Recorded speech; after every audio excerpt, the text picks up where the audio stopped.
నాకు 2 వదినలు 2 అక్కలు, అందరం ఉమ్మడి కుటుంబం 14 మంది చెన్నైలో ఉండేవాళ్ళం. నేను షూటింగ్లకు వెళ్ళి సంపాదిస్తూ ఉండేదాన్ని, చాలా బిజీ ఉండేదాన్ని, డాన్స్ ప్రోగ్రామ్స్ చేస్తూ బిజీగా ఉండేదాన్ని. ఎప్పుడైనా వంటింట్లోకి వెళ్ళినా కూడా నువ్వెందుకు వంటింట్లోకి వస్తావు, వెళ్ళి రెస్ట్ తీసుకునేవాళ్ళు. అసలు రేపు పొద్దున ఏదైనా అవసరం వస్తుంది, అత్తవారింటికి వెళ్ళాకో లేకపోతే ఇది ఒంటరిగా ఉండిపోయి చేసుకోవాల్సి వచ్చిన సందర్భం వస్తుందని ఎవరూ ఆలోచించలేదు, నాకు అస్సలు లేదు. అది నేను ఒక ఏదో డబ్బు సంపాదించే యంత్రంలాగా అయిపోయినా నేను. అంత ఎఫెక్షన్స్, అంత ఎథిక్స్, వాల్యూస్ అలా అంత పరిసరాల్లో నేను పెరగల. మనకి వచ్చిన విద్య ఒకటే, వెళ్ళాలి, యాక్ట్ చేయాలి, కుటుంబాన్ని చూడాలి, అంతే. ఎవరు నాకు నేర్పించలా. ఇప్పటికి కూడా అందరూ అంటారు, ఎలాగా నువ్వు ఒక్కదానివి, ఎవరైనా నా మామయ్య కొడుకుంటాడు నాతోటి, భాస్కరు. మార్నింగ్ లేస్తే 4 గంటలకు పూజ అయిపోతుంది వాడిది, బ్రహ్మీ ముహూర్తంలో. ఇక నేను ఎప్పుడు లేస్తే అప్పుడు షూటింగ్ ఉంటే పెందరాడే లేచి ఒక దండం పెట్టుకుంటాను, లేకపోతే ఎప్పుడు లేస్తే అప్పుడే దండం. పూజలు పునస్కారాలు చేయడం కానీ, చెన్నైలో ఉన్నప్పుడు బాబా హారతిలో 4 చేసేదాన్ని. చాలా చాలా పీక్లో ఉండేది భక్తి. నీరసం వచ్చి పడిపోవడాలు, ఆ తెల్లవారుజామున ఆ హారతి చేస్తుంటే ఇంకా తర్వాత ఇది మనకి అచ్చిరాదులే అనుకుని ఒక దండం, ఏదైనా వచ్చిన 4 మంత్రాలు చదువుకుంటా. ఏమి అమ్మ ఇలా ఉండు ఇలా ఉండు ఇలా ఉండు అని ఏమీ చెప్పలేదమ్మ, ఏమి నేర్పించలే. మా పాటికి మేము పెరగడమే అంతే. సో దాంతో వంట రాలేదు. చాలామంది అంటారు సన్యాసులు వంట చేసుకోరు, నిప్పు ముట్టించిన, ఏదైనా కాయగూరలు కట్ చేసిన, ఏమైనా పురుగులు అవి చేస్తాయి, అవి కూడా పాపం వాళ్ళకని అంటారు కదా. అలాగా ఒక రకంగా సన్యాసి జీవితం. ఏమీ తెలియదు నాకు. ఎప్పుడో ఒక కాలంలో కాఫీ టీ పెట్టుకున్నట్టు గుర్తు, ఇప్పుడు అవి కూడా లేదు. ఏం చేస్తావు, ఎవరు లేకపోతే ఆ భాస్కర్ కూడా ఏదైనా పని మీద వెళ్ళిపోయాడు అనుకో, లేకపోతే వాడికి ఏమైనా ఉద్యోగం వచ్చి వెళ్ళిపోయాడు, ఏం చేస్తావు, స్విగ్గీలు ఉన్నాయి ఎదురుకుండా ఉంటారు రెంట్కున్న వాళ్ళందరూ, సంధ్య అని వాళ్ళు, పైన లక్ష్మి అని, జయమ్మ అక్క అనుకుంటూ ఏమి కావాలంటే అవి తీసుకొచ్చేస్తారు పొద్దున కాఫీ దగ్గర నుంచి. ఇంకా నాకేం అవసరం, నేర్చుకునే అవసరం రాలా. ఆ లోటు కూడా నాకు తెలియదు. ఇప్పటికీ నా జీవితము వరమా శాపమా అనుకుంటా నాకే అర్థం కాదు, కన్ఫ్యూజ్. ఒక్కొక్కసారి నన్నే భుజం తట్టుకుంటా, వరమే నీ జీవితం అనేసి. నిజంగా మ్యామ్, నేను రీసెంట్గా ఒక స్వామీజీని ఇంటర్వ్యూ చేసినప్పుడు, పిల్లలు లేరని చాలా బాధపడుతూ ఉంటారు అంజలి గారు. పిల్లలు అనేది రుణం, ఎవరికైనా మన రుణం ఉంటేనే మనకి పుడతారు. మనం ఎవ్వరికీ రుణం లేము అని అనుకుంటే, మీరెవ్వరికీ ఒక్క 0.1% కూడా మీరు రుణం లేరు అనుకుంటే మీకు పిల్లలు ఉంటారు, అంతే అంతే. దానికోసం మీరు వెతుకులాట అక్కర్లేదన్నారు. అవసరం లేదు, నిజమే. అది ఎప్పటి నుంచో ఉంది కదా, రుణానుబంధ రూపేణ పశుపత్ని సుతాలయ. అవునండి, అంతే. ఇక అన్న కొడుకులు, అక్క కూతుళ్ళు, అక్కలకు అందరు కొడుకులే, అన్నకే ఆడపిల్లలు, మేనగోడళ్ళు, 2 మేనగోడళ్ళు నాకు. పెద్దన్నయ్యకి ఇద్దరు కూతుళ్ళు, రెండో అన్నయ్యకి 2 కూతుళ్ళు, పెద్దవాడికి 1 కొడుకు, అక్కకి 2 కొడుకులు, ఇంకొక అక్కకి 1 కొడుకు. అలాగందరూ మా పిల్లలే. ఇంకా కోడళ్ళు వాళ్ళందరూ కూడా బాగా చూసుకుంటారు, జయత్తయ్య అనుకుంటూ. వాళ్ళతోటే ఇంకా ఏదన్నా ఫంక్షన్స్ అంటే చెన్నై వెళితేనో వాళ్ళని చూసుకుంటూ ఉంటా. వాళ్ళకి ఏదైనా పెళ్ళిళ్ళు అయితే నాకు తోచింది ఇస్తాను, నా శక్తికి తోచింది. ఆ పిల్లలకి చదువులు చెప్పించడము. ఈ 2 మేనగోడళ్ళు అంటే బాగా పెట్టనమాట. ఇక వాళ్ళ కోసం నేను వెళ్ళిపోవడము, వాళ్ళని ఇక్కడికి పిలిపించుకోవడము అలా చేస్తూ ఉంటా. అలా కాలక్షేపం చేస్తా. రింగ్ టోన్ పాట వినగానే ప్రస్తుతానికి మీ మానసిక స్థితి అదేనా అనిపించింది నాకు. ఆ పాట నేను చాలాసార్లు వింటానండి రేడియోలో, కార్ డ్రైవింగ్ అప్పుడు. అసలు నిజానికి కూడా ఆ సినిమాలో ఆ పాట ఎంత డెప్త్ ఉంటుందో, బాలసుబ్రహ్మణ్యం గారు పాడిన పాట. నాకు ఈ మధ్యనే తెలుసు ఆ పాట. విన్న తర్వాత ఇందులో ఇదని వెంటనే ఏదో పాడుతా తీయగలనే సంథింగ్ జీ సరిగమపాలోనే ఎందులోనో పాడుతుంటే వాళ్ళు విని వెంటనే వింక్ మ్యూజిక్ ఓపెన్ చేసి అది వెతికి వెంటనే దాన్ని పెట్టేసుకున్నా. ఎంత బాగుందో నిజంగా. మనకి మనమే సమాధానము, మనకి మనమే ప్రశ్న, మన సమస్యను మనమే విడగొట్టుకోవాలి. ఎవరు ఏం చేయలేరు. ఇది చెయ్యి అని సలహా ఇస్తారు, కానీ అది వినడానికి మనకి టైం సరిగా ఉండాలి. మన టైం బాగుంటే వింటాం, లేకపోతే మన స్వయంకృత అపరాధం, ఏం చేయాలో అదే చేస్తాం. అది ఎంత ఇష్టమో నాకు ఆ పాట.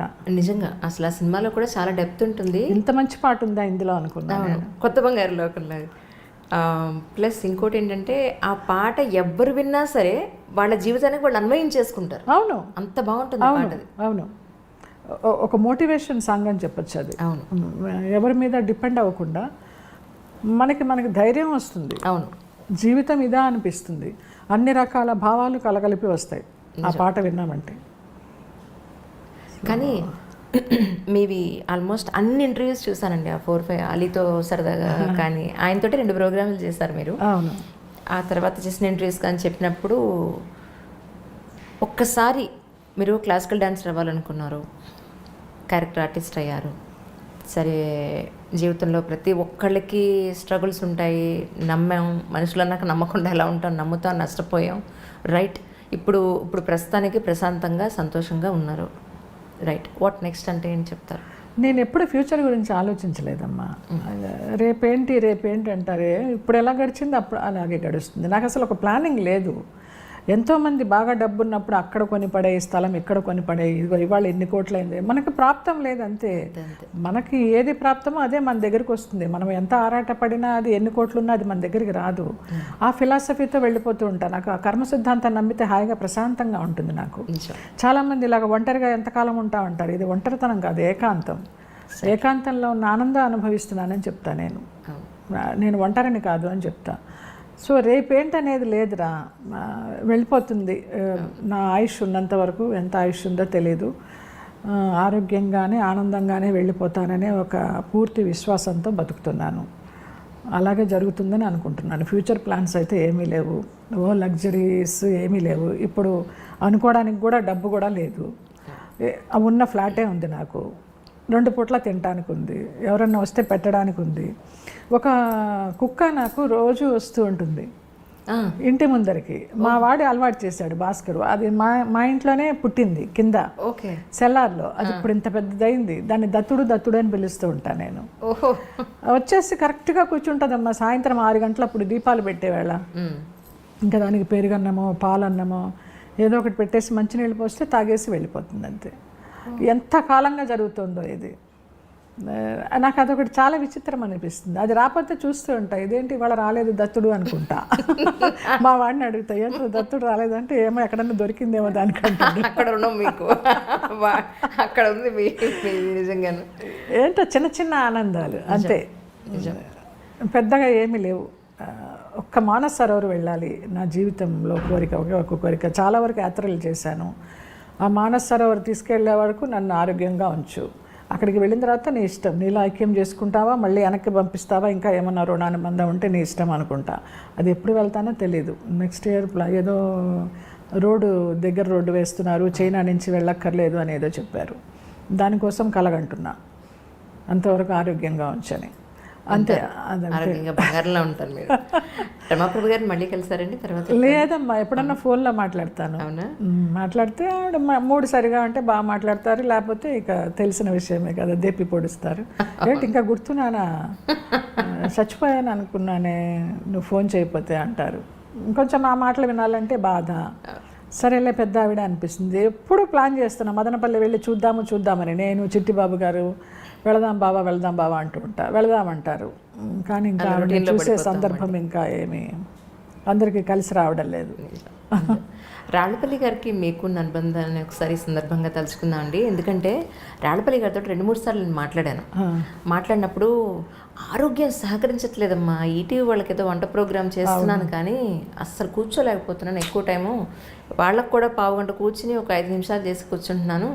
ఈసారి మా జయం వచ్చినప్పుడు నేను పిలుస్తాను, మనందరం కలిసి కవర్లు చెప్పుకుందామని 2-3 సార్లు నాతో. నిజంగా వాళ్ళ ఇంటికి వెళ్ళి భోజనం చేస్తుండేదాన్ని నేను. ఈ చిట్టిబాబు గారి ఇంటికి అన్నారు, అనంత్ ఇంటికి, రాళ్లపల్లి గారి ఇంటికి, ఆ చలపతిరావు గారు మధురానగర్లో ఉన్నప్పుడు వాళ్ళ ఇంటికి అందరం కలిసి భోజనం చేస్తూ ఉండేవాళ్ళం. వంటలన్నీ చేసుకుని చక్కగా. ఆయన జల అని పిలిచేవారు, జయలలితని జల అని షార్ట్ ఫామ్లో పిలిచేవారు. ఎక్కువ వంశీ గారి పిక్చర్లన్నీ కలిసి చేసాము. ఆయన బావ అంటూ ఉంటాను. ఆ కూతురుతోటే ఆయన సగం చనిపోయినట్టే లెక్క, అలాగైపోయినారు ఆయన. మంచి ఫ్యామిలీ. భరణి గారికి కూడా గురుతుల్యులు ఆయన. అవునండి, అవును. ఆయన చనిపోయినప్పుడు కూడా భరణి గారు అదే అన్నారు, మా గురువు గారు కాలం చేశారు చూసావా ఇంటర్వ్యూ చేయమంటే అలా ప్రొలాంగ్ అయిపోయింది. ఆయన ద్వారానే యాక్చువల్లీ నేను ఆయన నెంబర్ తీసుకుని అప్పుడు మాట్లాడడం జరిగిందనమాట. నాకు ఇంటర్వ్యూ చేయడానికి ఏం లేదమ్మా, కొన్ని సంఘటనలు నచ్చని సంఘటనలు ఏమైనా చెప్పేస్తానేమో, దాని ద్వారా మనుషులు బయటకు వస్తారేమో, అనవసరంగా ఇంకొకళ్ళని బ్లేమ్ చేయడం ఎందుకు. మన టైం ఇంతే, ఇప్పుడు ఫామ్లో లేము, అందుకని మనల్ని ఎవరు అంతగా పట్టించుకోవడం లేదు, చిన్న చూపు చూస్తున్నారు అనే ఒక ఫీలింగ్ ఉంటుంది. కానీ మళ్ళీ వాళ్ళని ఎందుకు బ్లేమ్ చేయడం, వాళ్ళ బిజీలో వాళ్ళు ఉంటారు. మనల్ని గుర్తుపెట్టుకోవాలనో లేకపోతే మనకి క్యారెక్టర్ ఇవ్వాలనో మనల్ని పలకరించాలనో వాళ్ళకి అవసరం లేదు. కానీ ఆ కాలంలో రామానాయుడు గారు వాళ్ళు ఉన్న కాలంలో నిజంగా ఎంత హాయిగా ఉండేదో. ఫోన్ చేస్తూ ఉండేవారు ఆయన, జయలలిత రాజలలిత కాసేపు కూర్చుందాము, కాఫీ తాగిపో, నాకు నిన్ను చూస్తే ఆత్మీయురాల్లాగా అనిపిస్తుంది, ఇప్పుడు వాళ్ళు ఎవరు సరిగా మాట్లాడరని. అట్లా ఏ ప్రొడ్యూసర్ అమ్మా పిలుస్తారు, స్టార్ ప్రొడ్యూసరు. ఇప్పుడు నేను మా టీవీ సీరియల్ పిల్లలే ఏదో చిన్న సినిమా తీసుకున్నారు, రుద్రం కోట అని. అయితే దానికి టైటిల్ లాంచ్ కోసం మోహన్ బాబు గారిని అడిగితే వెంటనే స్పందించి వచ్చారు. నాకు జయలలిత అంటే చాలా ఇష్టము, అమ్మాయి అంటే చాలా గౌరవం అని వచ్చారు, చేశారు. మీడియా వాళ్ళకు కూడా ఆశ్చర్యం. ఆయన వచ్చే నిమిషం దాకా నన్ను సతాయిస్తూనే ఉన్నారు, వస్తారా, నిజంగా వస్తారా అని. అదే వస్తానని మాట ఇచ్చిన తర్వాత పెద్ద మనిషి మాట ఎట్లా తప్పుతారు అంటే వాళ్ళందరూ గుసగుసలు ఆడుకోవడం విని నిజంగా నాకు టెన్షన్ వచ్చి చెమటలు పట్టేసినాయి. ఏంటి రారా ఈయన అని. కరెక్ట్గా దిగారు, టైంకి దిగారు ఆయన. అప్పుడు వాళ్ళందరూ